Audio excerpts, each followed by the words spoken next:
Welcome to episode 31 of the Brainy Business, Understanding the Psychology of Why People Buy. Today's Behavioral Economics Foundations episode is all about mirror neurons. Ready? Let's get started. You are listening to the Brainy Business Podcast, where we dig into the psychology of why people buy and help you incorporate behavioral economics into your business, making it more brain-friendly. Now here's your host, Melina Palmer. Hello, everyone. My name is Melina Palmer, and I want to welcome you to the Brainy Business Podcast. We've taken a little break from foundational episodes after ending the series on the 5 senses with episodes on how to make and keep resolutions, and last week about how economic bubbles form and how to avoid them in the future. If you haven't checked those out yet, please consider it. They were a lot of fun and have been very well received so far. Today, we're going to focus on mirror neurons. I mentioned them a couple times in the series on the senses, since a monkey's desire to eat ice cream helped scientists accidentally discover these. But today, we're really going to get into the topic: what mirror neurons are, how they work, and why they matter in any business. But before we get to that, it's time for a quick shout out. After I was a guest on the Business Ease Influencer Marketing podcast a couple weeks ago, I had several of their listeners reach out to let me know how much they liked the show and that they were subscribing to the Brainy Business. So thank you for that. Rachel Antonia did a shout out in her Insta stories saying she was now obsessed with the Brainy Business. So welcome aboard, Rachel. Glad to have you.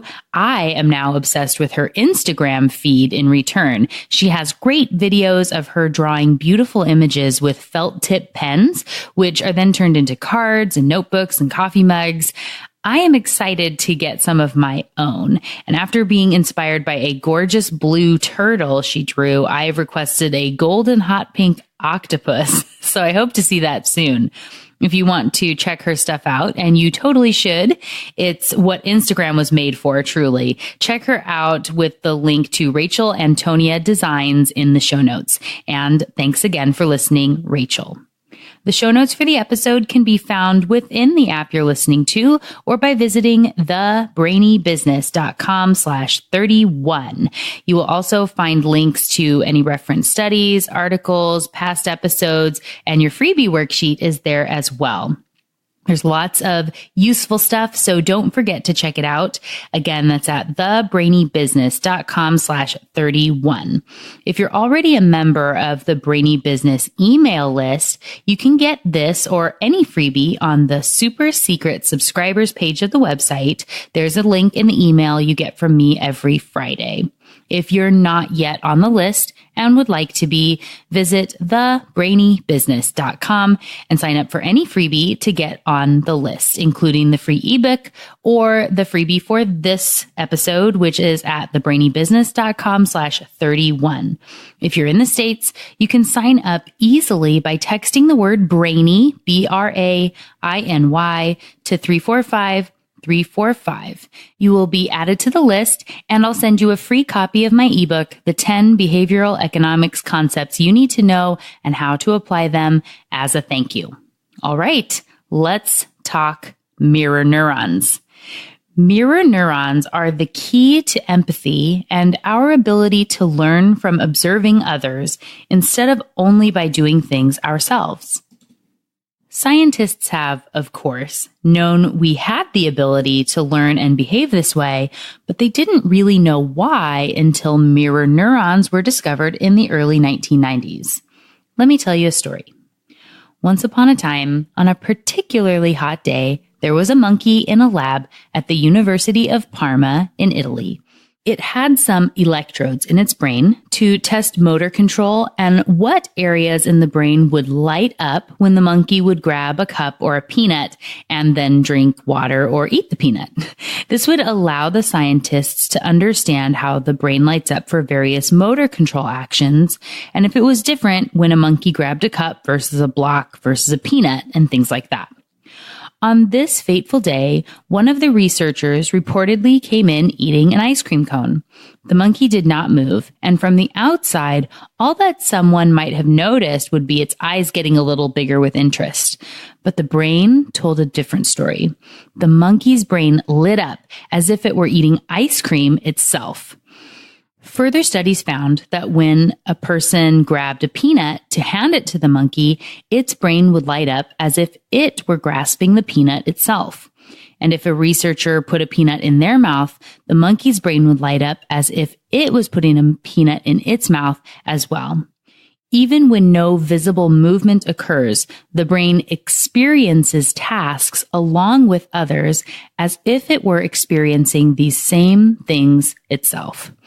This allowed the team to accidentally discover mirror neurons, which were first published in 1994. Interesting side note, I actually visited the University of Parma when I lived in Italy in college. It's a beautiful campus, and it was founded in the year 962. Notice that's not 1962, but over 1,000 years ago in the year 962. It's one of the oldest universities in the world. I would love to make it back someday now that I know how important it is in this prominence for behavioral economics and get to know more about the great work they're doing in the neurosciences and BE. So really beautiful campus to check out again someday. Okay, we know monkeys have mirror neurons, but what about humans? The short answer is yes, we humans have mirror neurons as well, and they greatly impact our lives every day. Mirror neurons have done some amazing things for all of humanity, first of which is our ability to learn by observation, and second is our ability to empathize. Let me tell you a little more about each one. We humans tend to take for granted how quickly and easily we learn things simply by watching others. That's not something every species can do. One way we're able to do this is through our mirror neurons. For example, a child watching an adult open a jar can learn how to open a jar when presented with one. A ballerina being taught the proper way to turn out their toes or lift their arm can do so by watching someone else, either in front of them or on a video. An aspiring public speaker can watch others give presentations and get tips for what to do and not to do themselves. All this can be done without talking to anyone or physically performing the acts, which is really astonishing when you think about it. And without mirror neurons, life as we know it would not exist.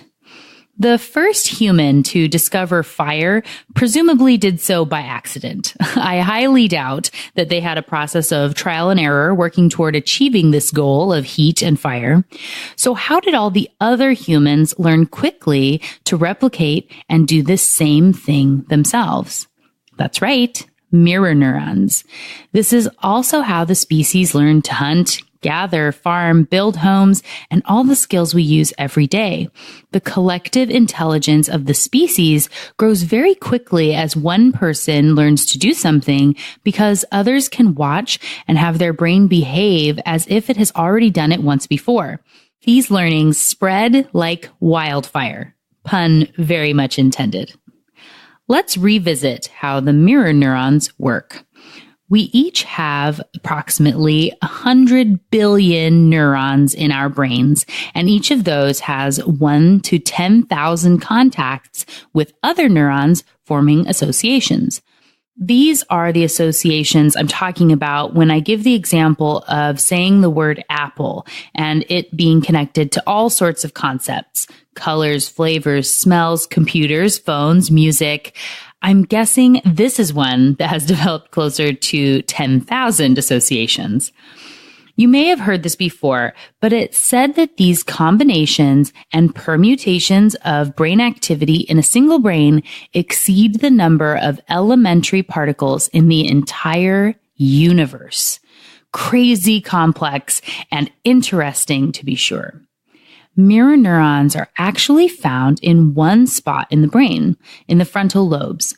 The front of the brain is also home to our ordinary motor control neurons, which is why they discovered this while testing motor control functionality for that monkey. These neurons fire when a person performs a specific action. So when I grab a cup or a phone, kick a ball, things like that. Taking this a step further, you might ask a question about intention. Does that matter or make a difference? For example, if you're reaching to pick up a teacup and take a sip versus clearing a table, does it make a difference for mirror neurons? Studies have shown that it does. Participants were shown a hand picking up a teacup in 3 different scenarios. One, where there was a plate of cookies and a pot of tea nearby to simulate you're picking up the cup to take a sip. Another was placed amidst crumbs and a messy table to simulate cleaning up. And a final video with no context, simply picking up a teacup against a blank background. Their study found that the mirror neurons were more active when the context was included, meaning both intentions and actions matter and relate to mirror neurons. And mirror neurons will not respond to random, meaningless gestures. It's been found they are specially connected to respond to actions with clear goals. We know seeing someone take an action will fire up our mirror neurons, but what about hearing things? These, of course, work too. If I say the word kick, your mirror neurons light up as if you're kicking as well. And what about our other senses? This is why hearing or reading the word cinnamon or seeing an image of a cinnamon stick can make it so we start to smell cinnamon. This is why the Mirror Neurons episode came after the series on the senses. As I said, on each of those 5 episodes, they are 24 through 28 if you want to check them out. The processing of the senses actually happens in the brain. Because our brains bring context, interpretation, and analysis to everything we experience, it turns out they don't really know the difference between what is physically in front of us versus on TV or a print ad, spoken into our ears, or read in text. An apple is an apple in all those contexts, and your brain interprets it pretty much the same way, and it does so instantaneously. Let me give you an example. I want you to imagine this for me. Your best friend walks up to the fridge in your house and opens the door. They find a container of milk and start to open the bottle with a little bit of angst or concern on their face. As they open the bottle, they hold it up to their nose and instantly their nose wrinkles up. They stick their tongue out, sort of shake their head and say, "Blech." Then they take a big swig of the milk. Now, as I told that story, could you hear your brain screaming, "No, don't drink that"? You may have even gasped a little aloud without being able to control yourself. Did you make a similar face as the person in the story? Could you feel your nose sort of crinkling up? You now know that mirror neurons allowed you to experience the milk as if you were sniffing it yourself. Sorry about that, by the way. But I really want you to think about what happened there. I said a bunch of words to you, and your brain reacted as if you smelled spoiled milk. I didn't have to show you anything. You could simply hear what happened and experience it yourself. Disgust is an incredibly powerful emotion and facial expression for humans to recognize, but this works with all sorts of other emotions as well. While seeing things really is the best way to trigger mirror neurons, as you can see, all the other senses are impacted by this as well. Getting back to sight and recognizing facial expressions in others. When someone smiles at you, your brain reacts as if you're smiling too, even if you do not change your facial expression. Have you ever watched a movie or other video that made you cry? Even animated movies, like the first few minutes of Up or the end of Toy Story 3, which I know got me teary-eyed. This is all because of mirror neurons. The key here is you don't have to be consciously aware of what is happening. You don't have to say, "Oh, they look happy. I wonder if I should be happy too." Or "That person's crying. I should be crying too." You just do it. And whether you know it or not, when your brain saw that person do something or interact with an item, it registered as if you did it 2. So that time you were walking down the street and saw the person in front of you get smacked by a wayward tennis ball and felt yourself dodge a little. Or when you were at work and saw your coworker recoil from a paper cut and you grabbed your own finger in fear. Or when you saw someone trip on an uneven spot in the sidewalk and felt yourself get a little off balance as well. You get the idea. These are all mirror neurons at work. These extreme examples can help you understand how intense, quick, and automatic the response is. But even mundane actions are triggering your mirror neurons all day long. In effect, mirror neurons may well be at the core of how we understand the actions of others and empathize with them. Without mirror neurons, we would probably not have any awareness of the actions, intentions, and emotions of others. And it turns out our capacity for empathy and interpreting others' situations extends beyond them taking an action, like picking up a fork. For example, when you see someone else being touched on the right forearm, either by another person or an object like a feather duster, your brain reacts as if you are being touched on your right forearm in the same way. So why don't you actually feel it? Why doesn't your brain get confused? As you know from the episodes on the senses, your brain takes impulses or stimuli from the outside world, and it's interpreted in some of your brain's 100 billion neurons. The pain and touch receptors in your skin send a notification to the brain that says, hey, don't worry, we're not being touched. We're just empathizing with that person over there. I've linked to a great TED Talk on this, and I love the way Dr. Ramachandran explains it. He says, there's a feedback signal that vetoes the signal of the mirror neuron, preventing you from consciously experiencing that touch. So, what happens if your arm is numb? Say you received an injection of an anesthetic in your arm and it's completely numb, no feeling at all. Then you watch someone else being touched on their forearm. You actually feel it in your arm. What? Is that crazy? That means all that separates us from other people and experiencing the same things they're experiencing at every moment they're within our proximity is our skin. We need the skin to block that signal and trigger the brain to say, don't worry, we're just empathizing. Without it, our brain would really have no idea. This is why people with phantom limb syndrome can be helped by watching someone else get a massage. Did you know that? If someone had their leg amputated and was experiencing phantom limb syndrome, they might feel pain in that leg that's no longer there. How would you suggest or attempt to help someone experiencing that?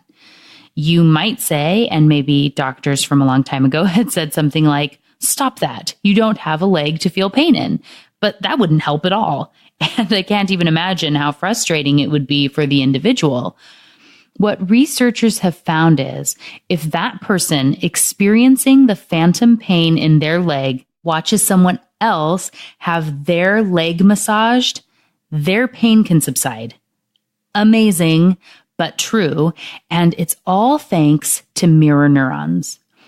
Similarly, I've linked to another incredibly moving TED Talk. It's less than 10 minutes, and it's delivered by a couple whose son was discovered to have had a stroke when he was just 10 days old.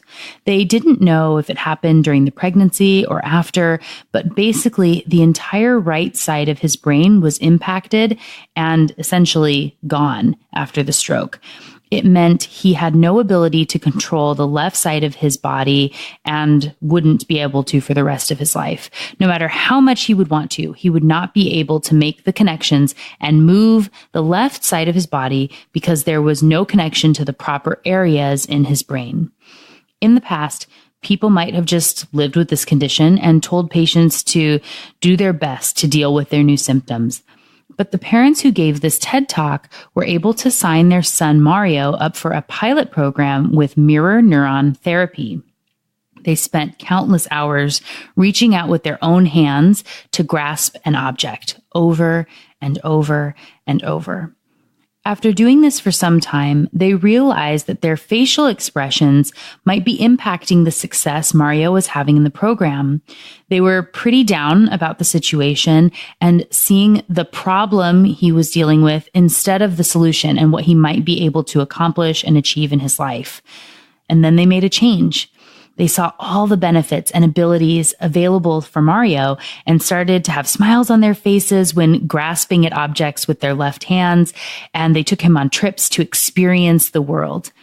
And as the talk wraps up, they show a video of Mario today at 2.5 years old, a boy who should have no ability to control the entire left side of his body, walking by himself along the grass in a park.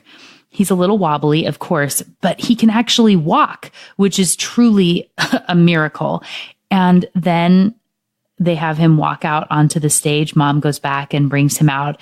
It's a video that will really test your mirror neurons for emotion and empathy. I dare you not to tear up when you watch it. And honestly, I got a little bit teary just explaining it to you now. It's an amazing video.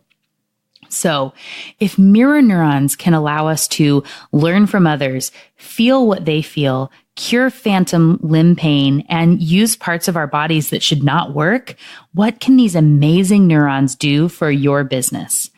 The answer, of course, is all sorts of things. And in reality, you're using them every day, whether you realize it or not.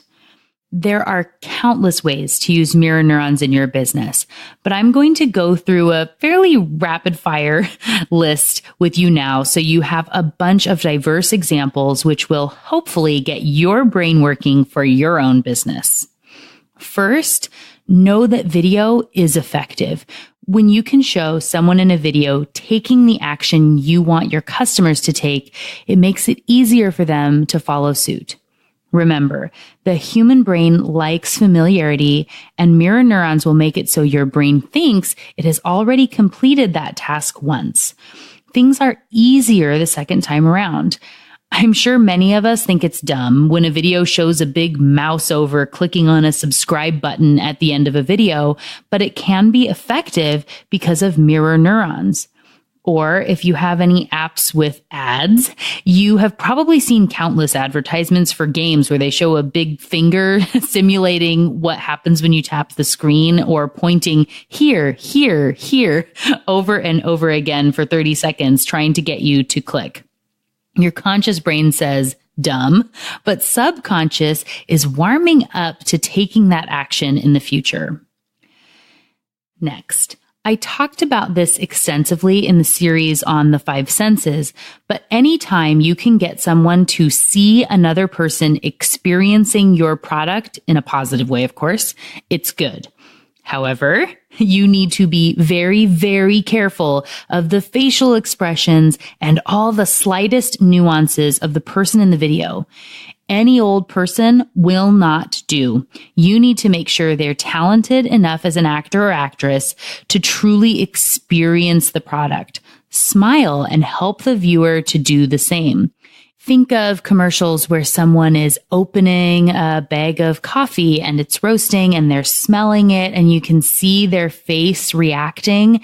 This is allowing the viewer to have their mirror neurons triggered as if they are smelling coffee themselves, getting them excited, wanting that cup of coffee.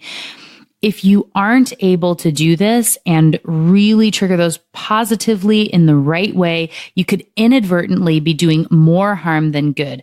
Maybe someone's nose is wrinkled a little bit and you aren't attuned to paying attention to that, and it actually triggers disgust in the mirror neurons of the viewer. You really, really need to be cautious with these things. And of course, if we're talking about facial expressions, I can't forget about Mr. Yuck, the brilliant greenish yellow sticker making a disgusted face with a tongue sticking out to go on products to keep young children from inadvertently eating chemicals under the sink. It had a significant impact without any words because babies can see that face and the yucky color and know to step away. How can you use strong visuals like this, even without words, to trigger mirror neurons? And remember, if the subconscious can fill in the gaps when presented with a few simple images, that's important for mirror neuron use as well.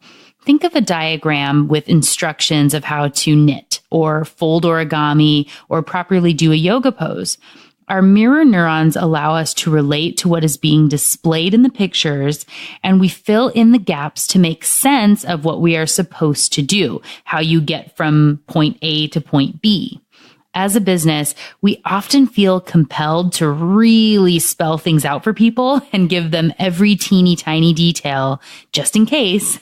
But a well-produced story with all the right details is better than a drawn-out, verbose explanation any day.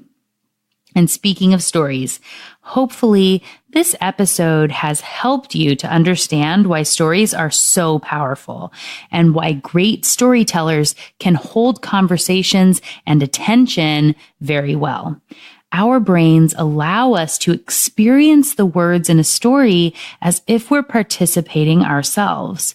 When you can, include action words and partner them with matching gestures to help the audience come along with you. And this is whether you're on a stage or if you are talking into a microphone or you're having a one-on-one conversation with someone. It isn't necessary to turn yourself into a slapstick comic, but well-timed and executed stories with proper gestures can capture interest in a way that's much stronger than simply stating the facts. And remember, when you can activate mirror neurons, you're helping the individual to familiarize themselves with your brand, story, product, or process, making it easier for them to do it themselves in the future. Pretty powerful stuff. And this extends to relationships you have with anyone. So when networking or anytime you're around others in meetings or at conferences, be aware of your actions and facial expressions, even when you're not speaking. Yes, you've heard people say this before, but now you really know why it matters and just how easy it is to influence other people's mirror neurons and impression of you. People have been said to judge others within microseconds of meeting them. And now you know why. Smile genuinely when you're in a room with people. Be interested and show it on your face whenever you can. Be inviting. Know that the subconscious can pick up on inconsistencies. So if you're saying all the right things, but your body language is saying something else, the consequences can be significant and people can label you subconsciously as shifty or ingenuine. And that's not something that you want in business. This applies, of course, to customer relationships as well. If you want to attract happy customers who are willing to be reasonable, even when there are issues, you need to look inward. How are you and the other representatives of the business presenting yourselves to the world? If everyone around you has positive interactions and it feels like you always get the worst customers, it may be time to look at shifting yourself. Facebook did a study in 2013 where nearly 700,000 users were either grouped into an algorithm of positive or negative feeds. The individuals who were in the negative group soon spiraled and became more and more negative. Those who only saw positive content, they became more and more positive. So know that the word choice, brand persona, and attitudes of your staff all matter in the way your company is perceived and how others interact with you. Even if they don't realize it and can't articulate it on a survey, it's impacting their interpretation of you and your business.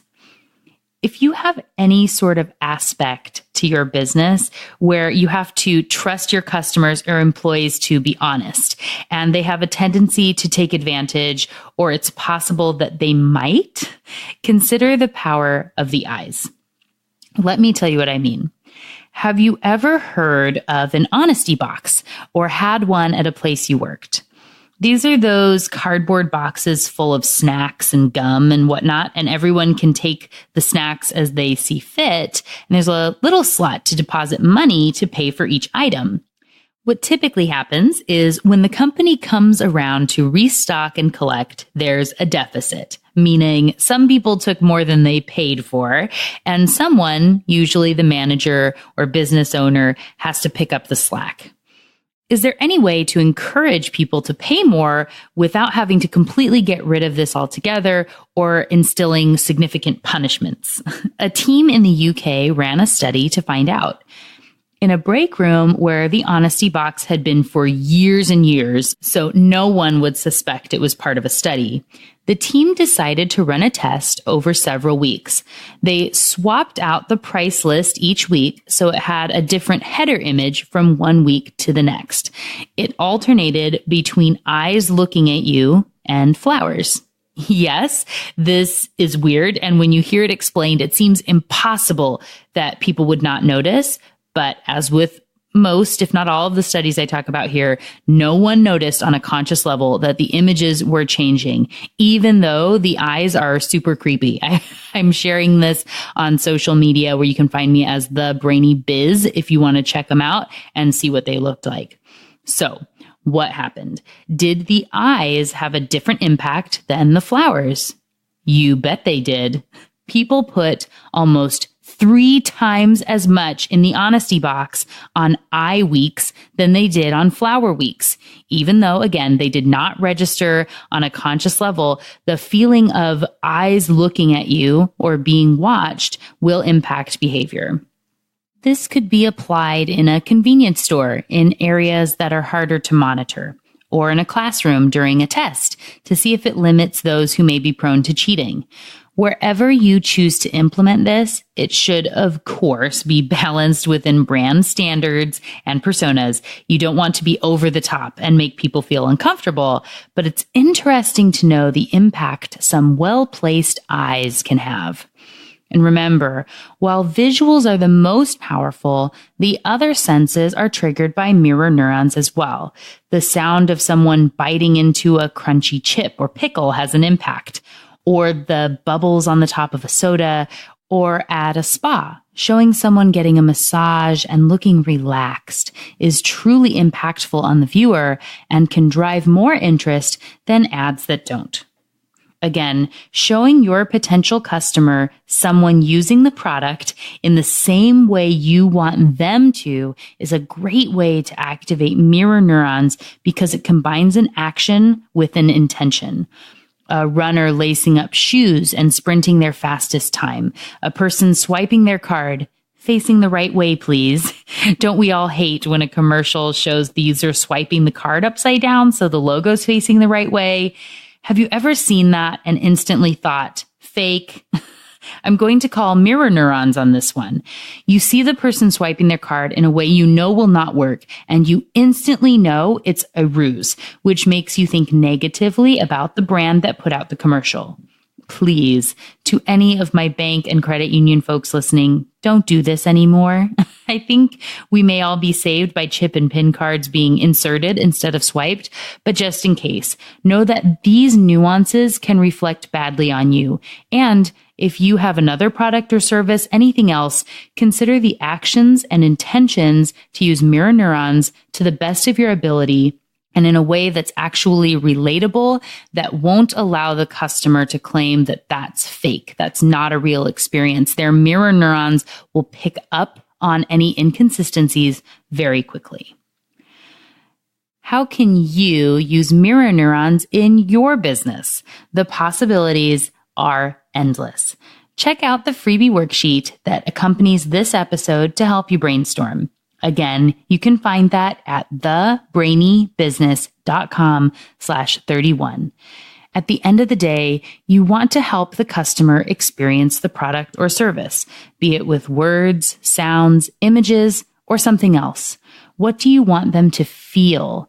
And ask yourself, how can I show this visually? How would I describe it with only words?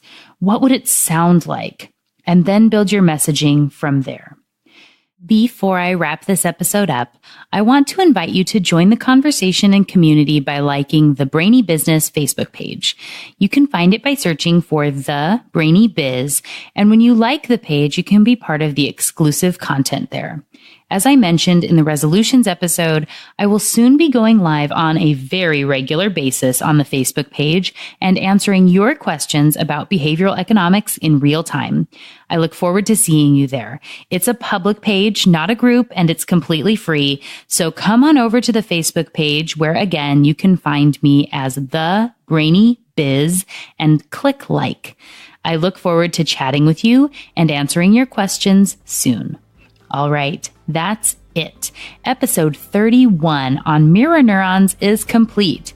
Next week on episode 32, we're jumping into the overwhelmed brain, which happens much quicker than you think, and how it can impact decision making. You won't want to miss it. Until then, thanks again for listening and learning with me, and remember to be thoughtful. Thank you for listening to the Brainy Business Podcast. Melina offers virtual strategy sessions, workshops, and other services to help businesses be more brain-friendly. For more free resources, visit thebrainybusiness.com.